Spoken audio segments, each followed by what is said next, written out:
Hi, welcome to Chad Silversmithing. First, thanks for coming to my channel. I appreciate you visiting. If you'd make sure to hit the like button before you leave, that helps out a lot. And I'd love to have you subscribe to my channel, so you should check out several videos before you leave. But make sure to hit the subscribe button too. I'd love to have you as a subscriber.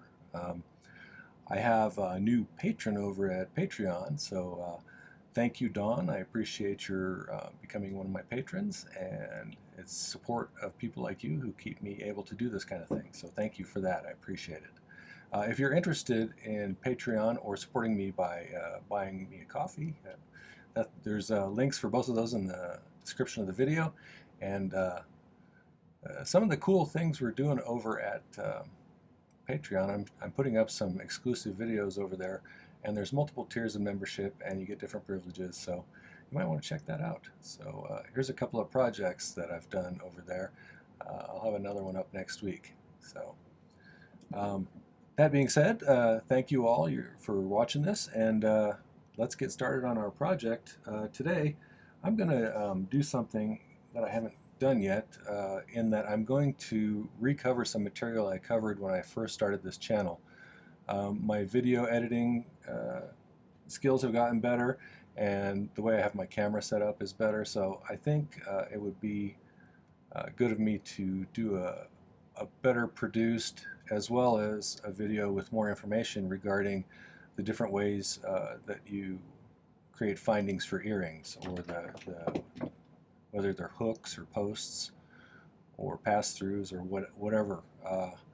I wanted to do a video that covered some aspects of that and showed you how to make some really easy versions of those. So let's get started. I'll do my best to stay focused. I got a number of different things I want to cover, and I've tried to organize it, but organization is not my strongest suit, so I'll do my best here. I wanted to talk about basically making different kinds of hooks for dangly earrings. I wanted to show you a couple of different easy ones that are nice there.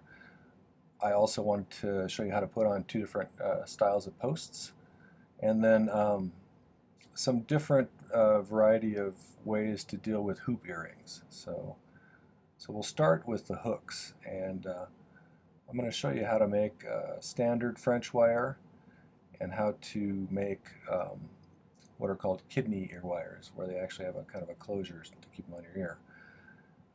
Both really easy to make. Something that maybe beaders might consider is if you've been buying, making beaded earrings, and you're buying these fine silver or sterling silver findings for them, you'll find that those are pretty expensive. And if you just buy 20 gauge half hard silver wire, it's pretty easy to learn how to make these kind of things yourself and save yourself quite a bit of money. So that might be something you consider. If you're a silversmith already, and this is just some different variations you can check out. Feel free in the comments to add, what you like to make, or some varieties that you've heard of that are kind of cool that maybe I didn't mention. So, but let's start with some hooks. So the standard French wire I like to make. I've got I brought a couple of earrings here that I made a while back that I haven't put any ear wires on. And so I was going to show you the two basic kinds that I make. Let me make sure you're looking at where I'm at here. One of the reasons I'm remaking this is because in my earlier video I just didn't have a very good setup for people to see what I was doing, so I'm going to try and make this a little more visible. So for ear wires, I think I already mentioned, I buy 20 gauge half hard sterling silver, and I buy it half hard because I'm not going to be soldering anything after I use these. And so it's nice to have them already relatively stiff so that you don't have to work harden them. You can work harden them if you just have regular 20 gauge dead soft wire, just by grabbing them with the pliers and twisting them over and over again until it gets stiffer. That'll work harden the entire length of them. So that's a good way to do it if you just have soft wire. But I buy 20 gauge. That's the only one I buy half hard, and it's just for ear wires. So I'm going to start. I cut a piece about 3 inches long, and I'm going to start for my standard French wire. I'm going to just wrap it around about 3/4 of an inch in from the end, like that, and I create a loop like that. So So we're going to have a place to hook the earring onto. Okay? And then what I'll need to do is I'll need to take my needle nose pliers, open that up a little bit. Okay? And I always feed the earring on with the back towards the wire that I'm putting on, and so it'll flip around and face the other way once you slide it over that. And I'm going to close it up. This is the part that people struggle with here. So I'm going to make sure you can see this. I'm going to grab it right where the two wires cross at the top of that loop, like that. And I'm going to grab it with the tips of the needle nose or the chain nose pliers and bend it up like that. So it's pretty close to a 90-degree angle for this other wire that's going right here. Okay. And then what I'm going to do is I usually grab the loop that I just created as well as the loop on the earring like this so it doesn't move so much. And I'm just going to wrap this around twice.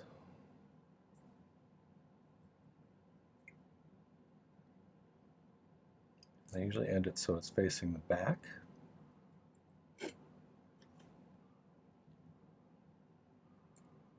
Okay. Sometimes if it rides up a little bit, you can just take your needle nose like that and kind of squish it down. And we'll just snip it off as close as we can right there. And then we got our ear wire attached. One of the advantages of making your own ear wires is that it puts a nice permanent loop on here. So with some of the store-bought ones, they have a little spring that keeps things closed. And if you give it too hard of a yank, you could pull this off of there. This one you can't pull off without actually breaking the earring or the ear wire. So that's kind of nice. Normally, at this stage is where I would polish the piece. But since I'm showing you how to make ear wires, I'm just going to go ahead and finish it out. And what I do is I take my needle nose pliers, let's make sure you can see here, and I'm going to bend it towards the front, right at the top of that little knot that I created there. And then I need to find my handy pencil that I have laying around here. I always just find a round pencil because they're about the right size for making the French wire that goes through the ear part. So I'm going to go ahead and I put it near the bottom here. And I'm just going to wrap this wire towards the back of the earring like that. So it comes out like that, but if I want it to look like a store-bought French wire, when I do this, I push forward this finger, my forefinger, I push it in a little bit like that to give it kind of a little hook shape. So you get more of a, you can see that a little better, more of that shape. And usually cutting them both off, but I compare the two next to each other and then I'll cut them off together at the same time. But I usually cut them off so the end is just a little bit lower than the loop here. Okay. And there's two last things that I do. I'm going to take my needle nose pliers, I'm going to tweak the end a little bit like that. And then they make these little cup burr things that you can just spin on top of these. However, I have found that those don't work very well. There's some Dremel bits you can do that are cup burr that would work just fine. I generally just take my jeweler's file and first of all I flatten it out. And then I try and round the edges just a little bit so they're not sharp. Okay, so that's your little standard French wire. The second kind that we're going to do is called a kidney ear wire. So I cut a piece a little bit longer, maybe 3 1/4 to 3 1/2. And where'd those go? How did I lose those so fast? There they are. Okay, this time I'm going to leave a little bit more here, more like an inch, 1 1/4. And what I'm going to do is I'm going to do the same thing I did before. Just wrap them around so that your loop is partway down the wire like that. And this time you see I got quite a bit more there, right? So it actually opened up a little on its own, so I don't have to spread it this time, but if you do, spread it open. Do the same thing there. And let's push it back together now.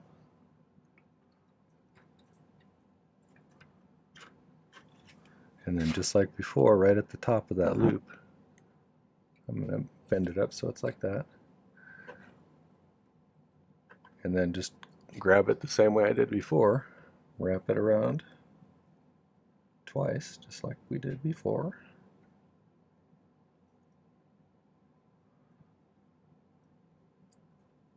Okay, but this time, I'm not going to cut this off. Okay, this time, I'm going to use my round nose pliers, and I'm going to make, hopefully you can see what I'm doing here. I'm just going to bend it like that so it's got a little hook spot.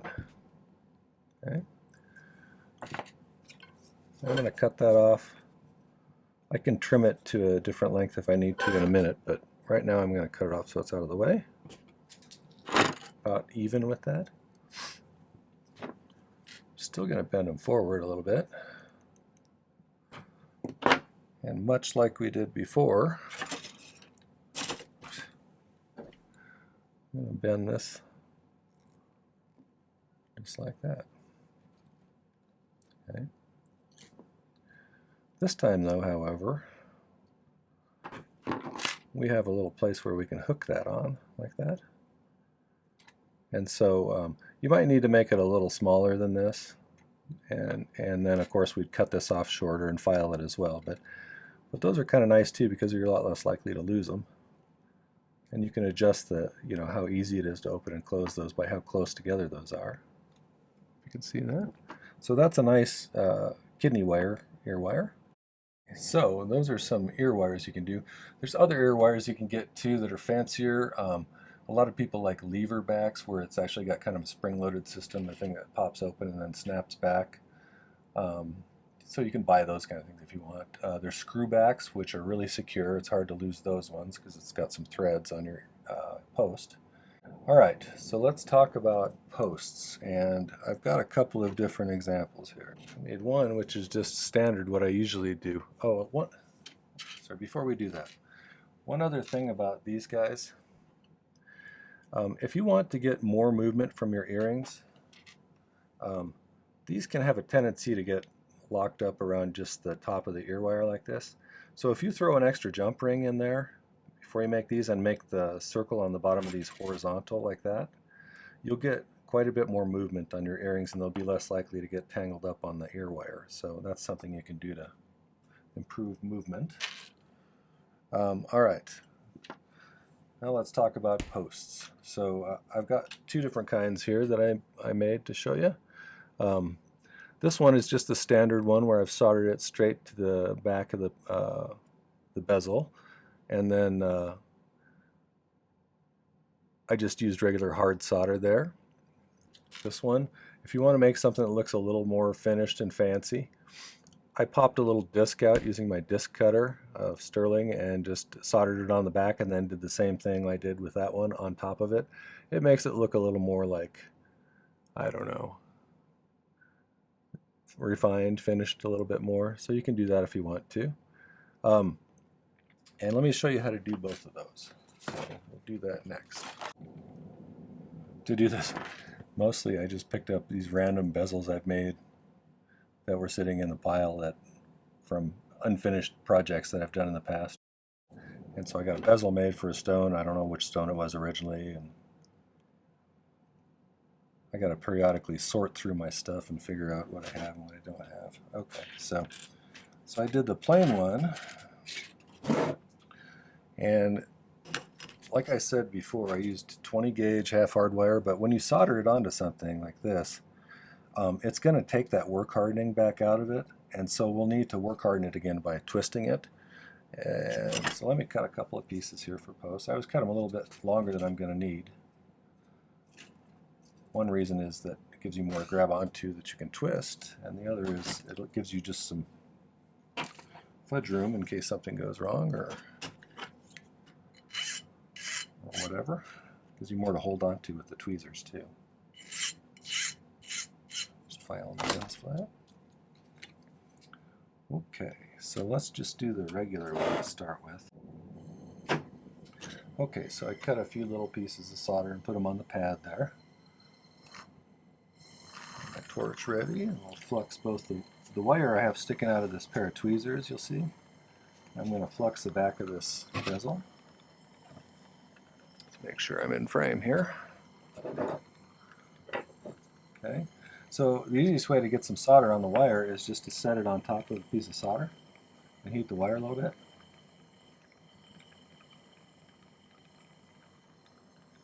Balled up on there pretty easily. The trick to doing this without melting your wire is don't stick the wire in there until this thing is up to the temperature where the solder will flow pretty much immediately.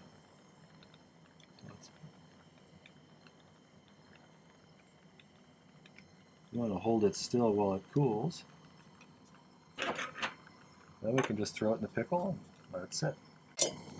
Okay. Now let's do the one that looks a little fancier. Because who doesn't like fanciness?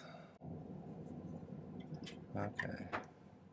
So I got a little disc here that I cut out. Make it whatever size you want, I suppose. And let's flux the back of this bezel.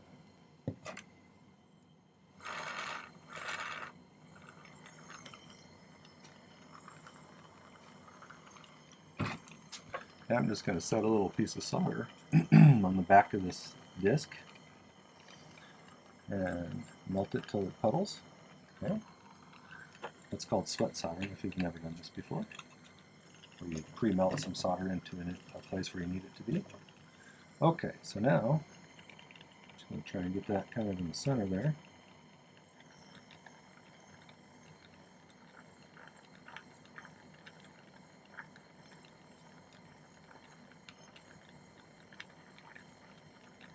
Sometimes you get a little drift with this as the solder flows. It'll slide a little bit. If that happens, just push it back while it's still a liquid. All right. Grab another piece of this 20 gauge. See if I can hit the center of that. Not always my strongest suit, hitting the center of these. We'll see. Let's put a little solder on there like before.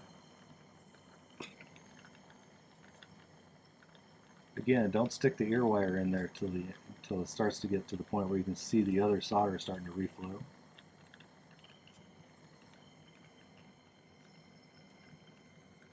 Okay, so basically did the same thing. I'm just positioning it hopefully in the center of that secondary disc we put on there.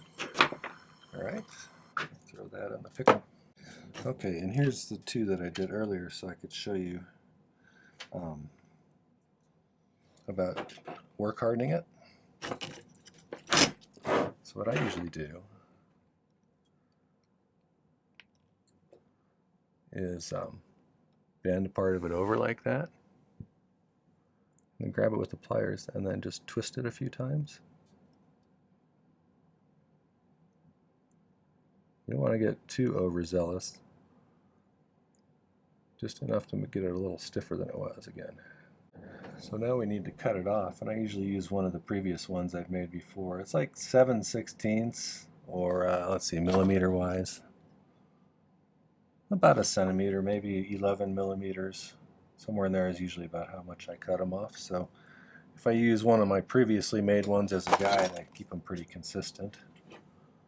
All right, so let's see as a guide, just cut that off. Just like always, I would file the end.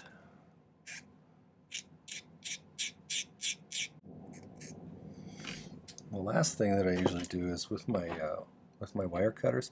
If you ever look at a store-bought earring, you'll see there's a little notch here which is supposed to catch the ear nut so it doesn't fall off.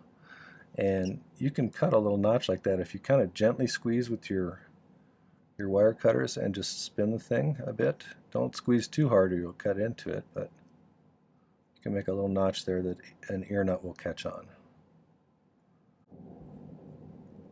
Okay. So when you feel it, you get a little notch there. Let's talk about ear nuts while we're here. I had one out here somewhere, but they're so small it's easy to lose them. Oh, there it is. So this is your standard sterling silver ear nut, and I have found personally that these don't stay on the earring backs that well, so people still have a tendency to lose them. If you absolutely must use these are not too expensive to buy.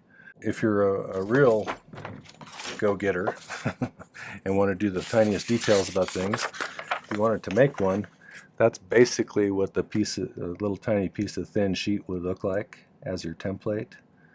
And then you just curl these over into the little parts on the side here. Whatever. I'll put a picture in the video so you can see better, but they just curl over like that, and then you drill a little hole in the middle. But the hole has got to be just the right size, so you got to be really precise. Otherwise, it won't stay on the thing. A better option, I think, are you can get these little rubber stopper things, and a lot of earrings come with them behind the back just as a way to keep the back on. But they work great, and they stay on there hard to pull off, so they don't just slide off and you'll be less likely to lose your earring. I usually put these on French wires too if I don't have the closure kind. So that's a good thing to do. There's a third type of rubber ear nut kind of thing, and these ones, if I have a heavy earring like this hoop here with a post, I think they call these 3/4 earrings or something, 3/4 hoops or something like that. But so it's just got basically a post there. If you put it in your ear, it's going to sag a little bit because there's no structure holding it like this way. So it's going to droop. And if you have these wider ones on the back of your earlobe, it'll keep them from drooping. So that's kind of nice to have some of these around too. So I usually sell these with those, but I'll throw in some silver ear nuts if they really want them. But I would recommend doing that because it keeps it sitting upright more. Okay, so and that's one of the types of hoop, which was the last thing we were going to talk about, was the types of hoop closures. So that's one. It's where you do a partial hoop and then you just have a post sticking off and you kind of make it so it sits like that. Okay, another type is if you're doing hoops that are tubes, you can create one of these ones where you just solder, make sure you can see this, you solder in a little piece of 20 gauge wire like that into one end of the tube, curve it so it matches and cut it off so it's just a little bit longer than that, and when you put it through your ear, then you just pop it into the tube like that and it stays on pretty securely. So those are pretty easy to make. Another time I'll show you how to bend tube without kinking it, this little tube anyway. All right, so a final way to do it, if you want to have a closure but you don't have a tube earring, what you can do is this. So I made just a little simple twisted hoop here, and I'll use this one as the post. Notice I soldered it coming straight out of the end of the wire here, but we don't have a hollow cavity to poke that into here like we do on a tube, and so I can just make a loop by soldering a piece of 20 gauge wire up like that. Might have to do a little neatening up here. Once you have it shaped, you can just snip it off.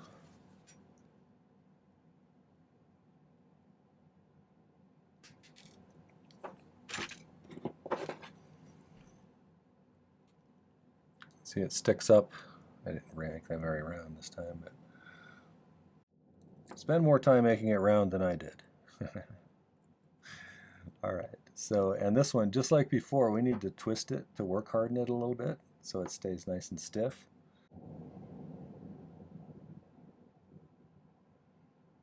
Okay. And I think what I usually do is I bend this loop forward just a little bit, like that. And then we can cut it off to the right length. So it's just a little bit longer like that. File that end down. And then when you put it on, you can just poke it through like that, and it'll stay in place better. So this is a cheap, easy way to replace the ones that have the little hinges that hinge up like that. I can't really make those little hinges, and it seems a little bit too cumbersome to bother with. But you could buy some of those hinges probably and just solder them here if you wanted to do that sort of closure. But these are a cheap way to do it.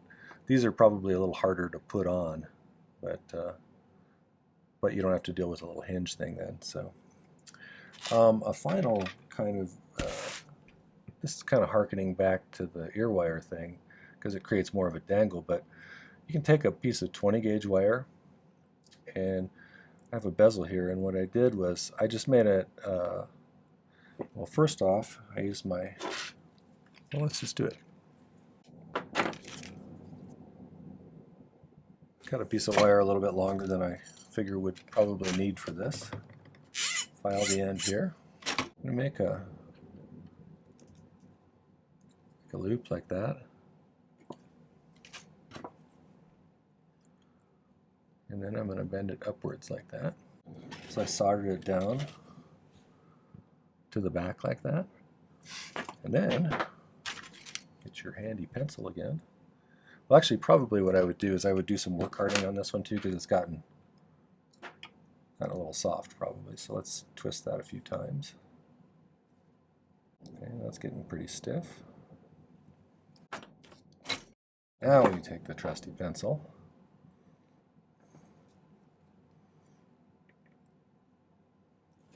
Notice I'm kind of bending it forward like that a little bit.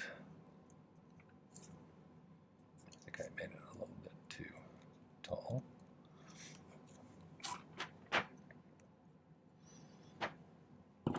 So basically you're making sort of like one of those kidney ones. And I think for this one, if it was me, I probably would make this shorter. So let's cut him shorter.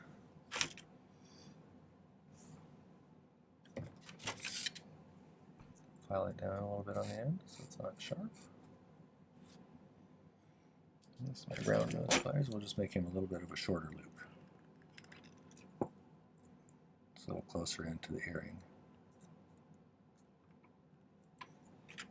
Then I usually, like we did before, I kind of like tip this out a bit, just like that. File the end.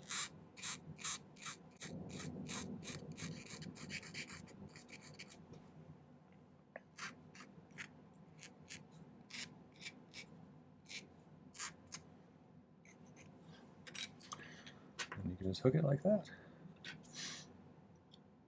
They make cute little simple earrings that you can sell on the lower end price point kind of thing, and not too hard to make. So the hardest part about these ones is polishing them without damaging the ear wires, because the ear wires are pretty delicate, so you got to be a little careful when you're polishing. But I've sold quite a few of these. They make pretty good earrings on the cheaper end. So all right. So like always, I'm not sure what the official terms are for some of these things, but French hook and French wire and ear wire, and they're all kind of interchangeable. The kidney wire, I'd been making those for a while and I didn't even realize they were called kidney wires, so I learned something new.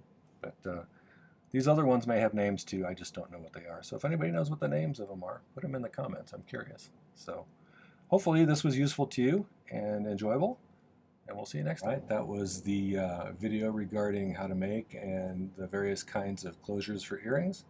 I hope you found it useful. There's a zillion different kinds of earrings, so while this is not a comprehensive look at them, it should give you a basic idea. So, and a couple of ways to make some easy ones. Hopefully it's helpful to you. If it is, make sure to hit the like button. I'd love to have you subscribe. Don't forget to check out my Patreon. You also might like to check out my website. I have some of the creations that I've made that you can buy there, and I'd love to have you visit and look it over. Let's try that again. I'm also going to put a little link up here to my website in case you want to check out some of the things I've made here, as well as some things I've made just on my own. So they're for sale, and they make nice gifts. Check it out. And I think that's about all I have to say today. So thanks for watching. Happy silversmithing.